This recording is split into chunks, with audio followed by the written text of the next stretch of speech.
여러분 안녕하십니까? 원포인트 레슨의 마이크 윤입니다. 이번 시간에는 벌써 2018년 3기 마지막 교과 시간이 되었습니다.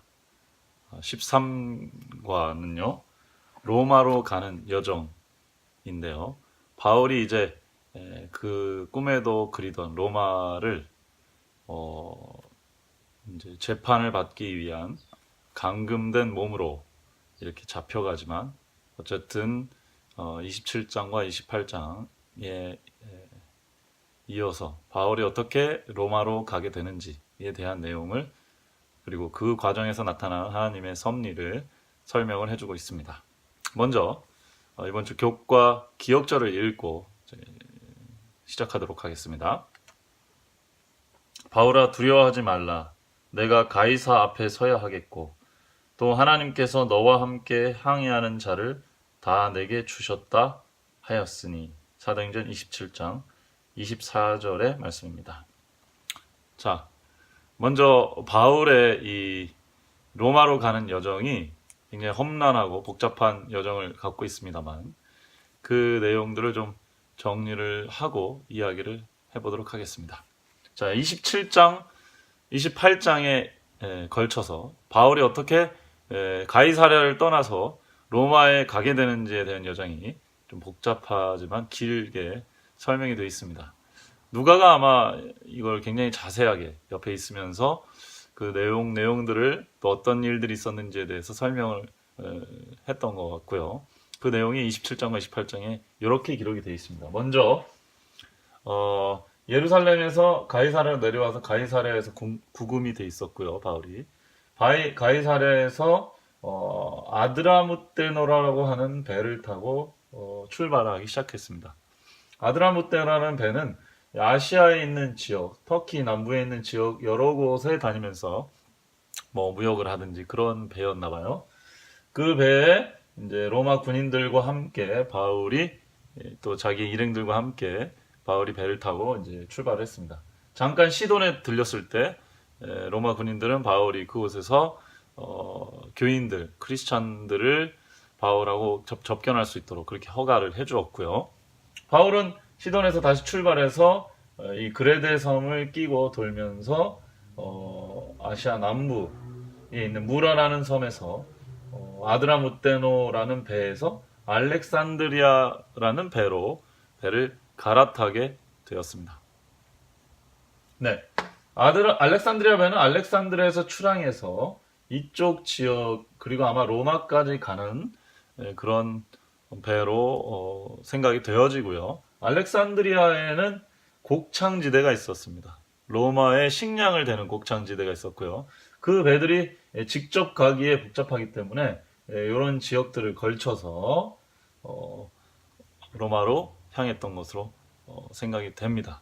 자, 그 다음에 이 크레테 섬이라고, 그레데라고 성경이 나오는 이 바다 사정이 좋지 않아서 그쪽에 미양이라는 곳, 아주 유명한 곳이죠. 이 크레타 섬은 크레타 섬의 미노스라고 하는 그 그리스 로마 신화에서도 아주 유명한 섬이고, 이곳에서 지나서 이제 로마로 가게 되는데, 가는 도중에 큰 폭풍과 또 암초 이런 것들에 이제 걸리게 조심하게 되고, 그래서 오랜 그 폭풍 속에서 헤매이다가 소망 없이 지나다가 멜리데라는 섬, 이거는 이제 몰타 섬으로 유명한데 거기에 머무르게 되고, 거기 토인들에게 도움을 받으면서 또 토인의 추장인 보블리오라는 사람과 그 사람의 아버지를 이제 고쳐주는 그런 이야기가 나오고, 시칠리아의 수라고사에 걸쳐서 또 다시 배를 타고 브리올이라는 곳, 이탈리아의 브리올이라는 곳에 도착해서 로마로 이제 그 앞비아 가도를 통해서 그 도로를 타고 로마를 가는 그러한 여정이 기록이 되어 있는 것이 사도행전 27장, 28장 사도 바울의 로마로 가는 여정에 대한 어떤 간략한 소개일 수가 있겠습니다. 여기서 이제 포인트는 뭐냐면 이 기간이 AD 60년에서 61년경인데 겨울이라는 점이고, 이 지중해 지역, 연안 지역은 겨울에 비가 많이 내리고 좀 계절이 좀 복잡스럽습니다. 한국이나 이런 곳은 여름이나 늦여름이 좀 뭐랄까요? 여름에서 가을로 넘어가는 계절이 이제 태풍이나 허리케인이 많은 그런 시기라면은 이쪽 지역은 겨울이 아주 기상이 굉장히 변동이 심한 지역입니다. 물론 이 지중해성 기후라는 말이 있는 것처럼 1년 365일 날씨가 굉장히 좋고 밝은데 그 겨울이 우기를 찾자고 한다면 겨울이 우기가 될 수 있겠죠. 그래서 좀 이렇게 기상 상태가 좋지가 않습니다. 그래서 바울이 일단 로마에서 바울을 재판하겠다는 그 날짜가 떨어졌기 때문에 출발을 시켰어야만 됐고 겨울에는 보통 배들이 안 다녔었다고 해요.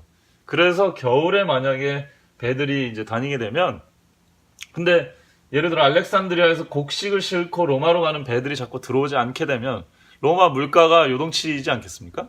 그래서 로마에서는 이 곡식을 실은 배들이 알렉산드리아에서 올 때는 겨울에라도 와야 되니까 보험을 많이 충분히 들어줬다고 하는 얘기가 있더라고요. 그래서 그런 배들을 타고 겨울이지만 무리하게 이 여행을 시도했던 것으로 보입니다.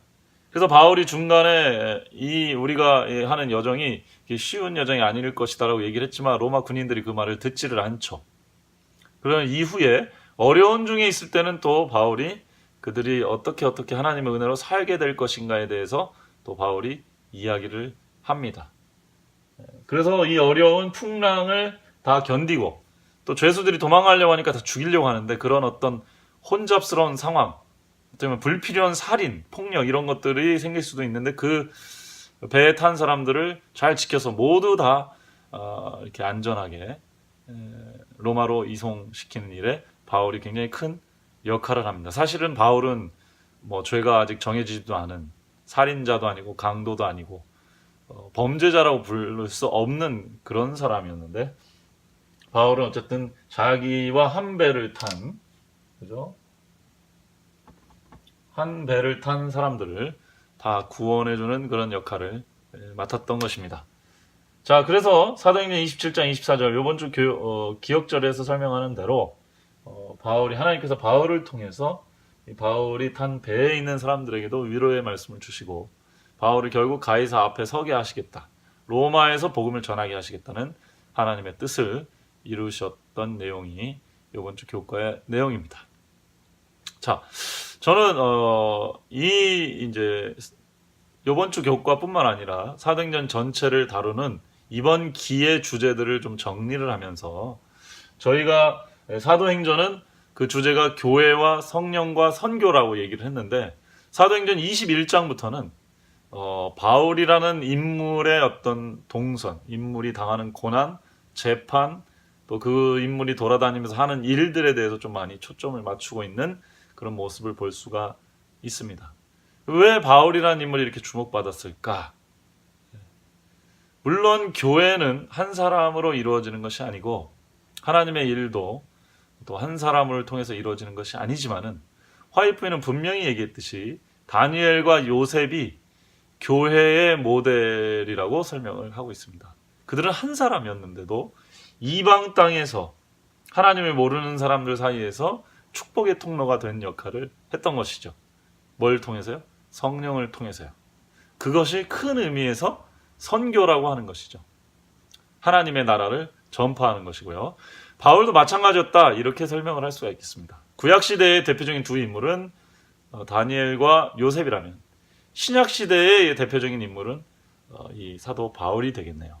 왜냐하면 신약을 이룬 세 기둥을 얘기하자면 침례 요한, 예수님, 그 다음에 사도 바울이 될 텐데 이방 땅에서 그의 영향력을 나타낸 사람들 또 대중적으로 그의 영향력을 확대한 사람은 사도 바울이 될 것이기 때문에 그렇습니다. 그래서 아마 누가는 이 후반기에는 이 기독교에 대해서 기독교 역사에 대해서 설명을 하면서 그래서 많은 중요한 사건들을 다뤘지만은 예루살렘부터 그 다음에 아시아와 유럽 지역에 복음이 전파되는 과정을 설명하면서 사도 바울이라는 인물을 중심으로 그 내용을 설명할 수밖에 없었다 이런 생각이 들고요. 그래서 오늘 저도 이 사도 바울의 생애와 의미를 사도행전을 통해 간략하게 정리를 하고 이번 기 교과를 이제 마무리를 하려고 합니다. 자, 여기 보면 사도 바울의 그 연도를 잠깐 정리를 해놨는데요. 사도 바울은 AD 34년 스데반 순교와 비슷한 기간에 회심을 했습니다. 그 이후에 한 10여 년 기간의 준비 기간을 거쳤고요. 그 다음에 45년부터 60년 정도까지 한 15년 정도의 기간을 아주 활동적인 선교 여행으로 그 시간을 보냈습니다. 개척 선교 여행이죠. 이 기간이 1차, 2차, 3차 선교 여행 기간이고 개척 선교를 했을 뿐만 아니라 또 많은 서신서를 기록한 모습들을 나타내 보이고 있습니다. 그래서 1차 활동이라고 볼 수가 있습니다. 굉장히 큰 활동을 했고요. 그 다음에 60년부터 체포된 이후로 예루살렘에 온 이후로 한 67년까지 바울이 2번 로마를 왔다 갔다 하면서, 물론 두 번째 로마 갔을 때는 아마 네로 왕자 앞에 섰고 그 다음에 참수형을 당해서 순교하게 되는 이야기로 바울의 인생이 결론 지어지는 내용이 나오니까요. 그렇게 해서 바울의 두 번째 활동기를 정리를 해볼 수가 있겠습니다. 자, 바울의 전체 삶을 살펴보면 예수님하고 탄생 시기가 거의 비슷했던 걸로 이야기가 나옵니다. 그러니까 이 신약 성경은 나이가 비슷했던 세 명의 인물, 그죠?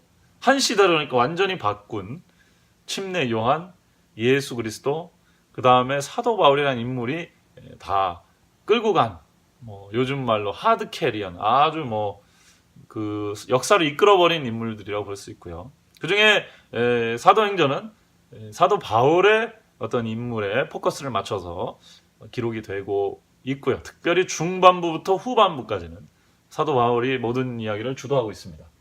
사도 바울은 AD 34년 이전까지는 다소 출신이지만 예루살렘에서 가장 강력한 학문 문파, 유대주의 학문 문파 속에서 공부를 했습니다. 물론 가말리아는 그 중에서도 굉장히 학식 있고 균형을 가진 인물이었기 때문에 바울의 교육은 굉장히 의미가 있었다고 볼 수 있겠죠. 그러나 한 30세까지는, 그렇죠? 그가 젊은 시절까지는 그 바리새파 유대인들과 민족을 위한 열정으로 사역을 했습니다. 그러나 죽었다가 부활하신 예수 그리스도를 직접 만난 이후에는 그의 인생이 완전히 바뀌게 되었습니다.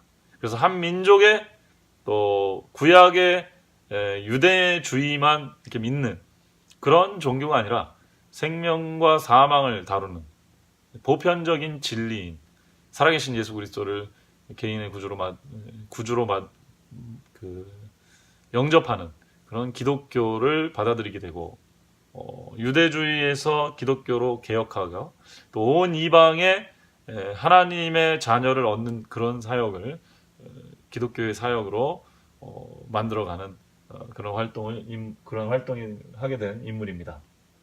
그래서 34년부터 45년간은 준비 기간이라고 하는데 사실 그 전에는 좀 내용이 다르지만 어쨌든 구약 성경에 대한 탁월성을 교육받은 기간입니다. 유아 시절과 젊은 시절. 그 다음 회심 이후에 그리스도 교회를 위해서 복음 사역을 위해서 한 10여 년의 무명 시절을 보내죠. 그때 저는 개인적으로 그때 선교 자금을 많이 확보를 했을 거로 보이고요. 그 다음에 신학적으로도 구약 성경을 완전히 예수 그리스도 중심으로 다시 해석하는 그런 시기를 한 10여 년 보냈던 것 같습니다. 그러면 30대 후반까지 그의 시간이 다 40대 초반까지 아마 한 10여 년의 시간을 그렇게 보냈던 것 같습니다. 그리고 본격적으로 한 40대부터 15년간 3차 선교 여행에 걸쳐서 개척하고 글을 쓰고 자신의 모든 것을 쏟아붓는 열정과 재력과 재물과 시간과 에너지를 다 쏟아붓는 그런 사역을 보여주었고요. 그 이후에 그 사역의 마무리로서 세상 지도자들 앞에 서서 자신의 신앙과 자신이 한 일에 대해서 간증하고 또 중간중간에 계속 제자들을 키우고 복음을 또 직접 전하는 그런 삶으로 자신의 삶을 마무리를 했다. 이렇게 볼 수 있겠습니다. 그러면 사도 바울의 생애를 간략하게 요약하면 두 번의 큰 준비 기간이 있었는데 중간에 회심이 있어서 첫 번째 준비 기간은 어렸을 때부터 그가 성경을 다루는 훈련 이런 것들을 이제 가말리안 문파에서 공부를 한 거라고 볼 수 있고요. 회심한 이후에 이것을 완전히 새로운 각도에서 그리스도교적 각도에서 이론적으로 연구하고 동시에 이 일을 하기 위해서 자신은 예루살렘의 12 사도도 아니고 또 무슨 어떤 기관을 뒤에 잇고 있는 사람도 아니기 때문에 개인이 가진 재능으로 한 10여 년 정도 재물을 모아서 자신이 앞으로 할 일을 위한 준비를 했던 기간으로 봅니다. 그럼 바울이 두 번째 기간은 그리스도교 사역을 위해서 자신의 신학적 입장과 내용과 그 다음에 재정적인 어떤 독립성을 위해 준비한 기간으로 보입니다. 그 이후에 두 번의 큰 활동을 했는데 여러분이 잘 아시는 대로 첫 번째 활동은 그가 아주 중년의 나이에 가장 활발하게 일할 수 있는 나이에 가장 준비가 잘 된 나이에 3차 선교 여행을 하면서 그의 세계를 확장한 일이라고 볼 수 있겠죠. 중요한 것은 사도 바울의 3차 선교 여행은 이 유대 문화 중심으로 있던 기독교 내용이 안디옥 그 다음에 이 갈라디아 지방까지 전파가 됐고 그 다음에 2차 선교 여행, 3차 선교 여행은 이 유럽의 관문이라고 할 수 있는 마케도니아와 아가야 헬라 지방의 그 세력을 바울의 영향력을 그리스도교의 영향력을 확대했다는 것으로 볼 수 있겠습니다. 바울이 이후에 두 번째 활동시키기에는 예루살렘에 와서 체포된 이후에 그의 활동 영역을 로마까지 확장한 것으로 해석할 수 있겠습니다. 그래서 바울은 이때 당시의 모든 세계라고 할 수 있는 이 지중해 세계관 속에서 땅끝이라고 할 수 있는 스페인을 향해 갈 마음까지 있었지만 여러 학자들의 의견이 다르지만 저는 개인적으로 스페인에는 가지 못하지 않았을까 이런 생각이 들고요. 로마에서 그가 순교했던 것으로 이제 생각이 됩니다. 그러나 어쨌든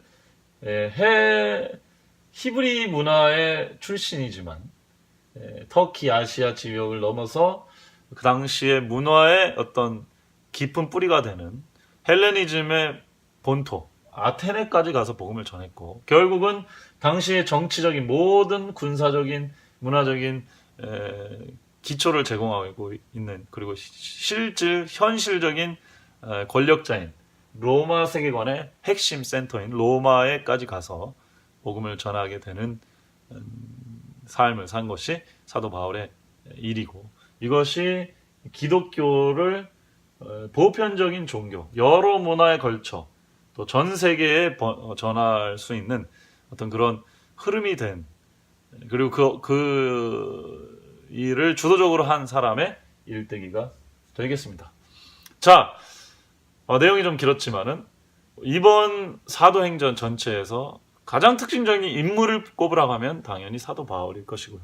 사도 바울의 인물의 의미는 이런 식으로 기독교를 침례 요한이 망해가는 유대교의 마지막 경고의 음성을 들렸고 그래서 메시아가 오시면 잘 그것이 전환될 수 있도록 길을 예비를 했고요.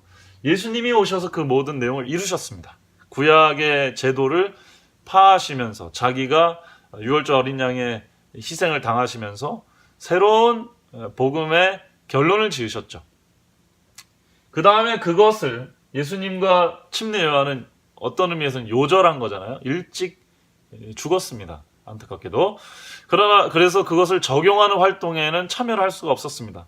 그래서 예수님은 이제 성령을 보내주시겠다고 약속을 한 거고 그 일이 인간 제자들, 그다음에 대리인들 그리고 성령에게 그 일이 맡겨졌던 것이죠. 예, 그 인물을 주도적으로 맡은 일이 12사도도 있었지만은 사도행전은 의외로 이방인을 위한 특별하게 준비된 그릇 사도 바울의 이야기를 초점을 맞추고 있습니다. 물론 12사도들도 거의 다 사도 요한만 빼고 순교당할 만큼 엄청 적극적으로 일을 했지만 그 초대교회의 복음 전파, 세계의 복음 선교의 일을 이룬 상징적인 인물은 사도 바울이었다는 것이죠. 사도 바울은 중심부에 있는 인물은 아니었지만 주변부에 있는 인물이었지만 그가 잘 준비되고 크게 헌신함으로 하나님께서 그를 들어 아주 큰 일을 쓰셨는데 그 큰 일은 무엇이냐? 이스라엘 유대인들이 넘어야 할 문화적 또 세계관적 장벽을 바울을 통해 넘었고 바울의 메시지와 또 글들을 통해 이 기독교를 어떻게 이방 세계에 하나님을 잘 알지 못하고 또 예수님을 메시아를 잘 알지 못하는 그런 세계에게 어떻게 믿게 할 수 있고 그들에게도 구원이 전해질 수 있을 것인가에 대해서 정립을 하고 또 보편화시킨 그 인물이 바로 사도 바울이기 때문에 그렇습니다. 자, 오늘날 어떻습니까? 오늘날 우리에게도 이러한 인물이 정말 필요하지 않습니까? 바울은 요번 교과를 중심으로 다시 정리를 하자면 바울은 정말 신앙적인 인물이었지만 그가 탄 배 혹은 그가 속한 공동체에서 굉장히 큰 굵직굵직한 일을 한 그런 지도자였습니다. 어렸을 때부터 교육이 잘 되었을 뿐만 아니라 그의 열정과 그의 도전 정신은 일반적인 사람들한테도 큰 감화를 줄 만한 그런 사람이었습니다. 오늘날 우리들이 선교를 이야기하면서 특별히 이 선교를 할 수 있는 정말 큰 선교적인 일을 할 수 있는 인물을 키우는 그 교육을 되게 중요하게 생각할 수밖에 없는데요. 바울은 어린 시절의 교육과 회심한 이후에 한 10년간의 준비 과정을 통해서 정말 제대로 준비가 되었고 그 다음에 활동, 두 번의 큰 활동을 통해서 정말 후회 없이 온전히 자신의 활동을 이루는 그런 사람이 되었습니다. 바울의 그 활동의 내용은 단순히 한 민족을 위한 활동이 아니라 이 기독교를 보편적인 세계 종교로 이론적으로 정립했을 뿐만 아니라 실질적으로 자기가 가서 그것을 설교하고 교회를 세우고 지도자들을 키움으로써 현실화, 구체화를 시켜냈다는데 그의 지도력에 탁월성이 있습니다. 오늘날 우리도 선교를 생각할 때 이렇게 좀 이런 구체적이고 현실적이고 그러면서도 미래지향적이고 건설적인 이러한 구도와 생각을 갖게 된다면 얼마나 좋을까 그런 생각을 해보게 됩니다. 바울은 바울을 통해 배에 탄 사람들, 로마 군인들, 또 멜리데, 몰타 섬의 토인들을 다 하나님께서 구원하셨습니다. 바울은 단순히 교리만 전한 사람이 아니고 교회만 세운 사람이 아니고 그가 속한 공동체 또 그가 처음 접했지만은 그 지역사회의 문제를 해결하는데 앞장선 사람이고 이 사회에 또 우리가 속한 공동체에 축복의 샘물을 흘려내는 사람으로 우뚝 섰습니다. 유대 세계관 내에서는 유대 문화와 이스라엘 종교를 위해서 그렇게 하는 사람을 최고로 뽑았지만 바울은 그 지경을 넓혀서 하나님께서 주신 은혜와 은총은 우리 민족만 위한 것이 아니라 온 세계의 모든 도움이 필요한 사람을 위한 것이다 라고 생각을 했던 사람이고 지경을 넓혀 하나님의 일을 이룬 사람입니다. 그래서 바울은 한 종파 또 한 민족의 대표가 아니라 하나님의 일꾼의 대표로서 우리 앞에 그의 모습을 당당하게 보여주고 있습니다. 오늘날 우리의 세계관은 어떤가요? 선교하면 무엇을 생각하나요? 우리가 생각하는 선교, 하나님의 나라, 성령의 역사, 우리는 좀 더 넓게 그렇지만 구체적으로 생각해 볼 필요가 있다고 생각합니다. 자, 오늘 이번 주 교과에서는 이렇게 사도행전을 마무리를 하면서 우리가 생각하는 선교와 선교에 필요한 인물, 이런 인물들을 어떻게 얻고 어떻게 그런 인물이 되고 우리는 또 어떻게 준비하고 어떻게 하나님 일을 해야 될 것인가. 정말 하나님께서 원하시는 교회의 모습과 선교의 모습은 무엇인가. 함께 본질적으로 토론해 보았으면 좋겠습니다. 감사합니다.